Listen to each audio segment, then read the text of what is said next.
Hello guys, এই দেখো এটা হচ্ছে লক্ষ্মী পূজার আকাশ। দেখো কি অবস্থা, বৃষ্টি তো পিছাই ছাড়ছে না। মা বৃষ্টির মধ্যে ঘর বাড়ি পরিষ্কার করে নিল। আজকে তো ঘরে ঘরে মা লক্ষ্মীর পুজো হবে, কিন্তু আমাদের বাড়িতে মা আজকে পুজো করবে না, মা রাস পূর্ণিমাতে পুজো করবে। এই যে মা এদিকে বৃষ্টির জল দিয়ে কাজ করে নিচ্ছে। আমাদের শিলিগুড়ির চারপাশে কয়েক জায়গায় বন্যা হয়ে গেছে। আমার মাসি আমার বৌদি আমাদেরকে ফোন করে বলছে আমাদের এদিকে বন্যা হয়েছে নাকি বা জল উঠেছে নাকি, কিন্তু আমাদের বাড়িতে জল উঠে না।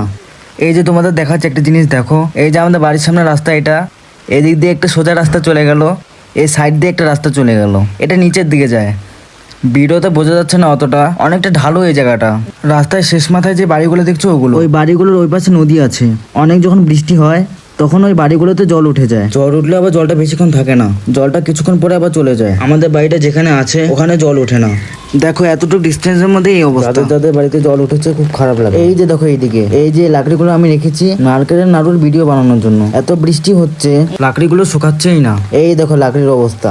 দিদিভাই তুমি বলেছো নারকেলের নাড়ুর ভিডিও বানানোর জন্য, কিন্তু এক নম্বর মায়ের ব্যস্ততা আর এত বৃষ্টির জন্য ভিডিও বানাতে পারছি না।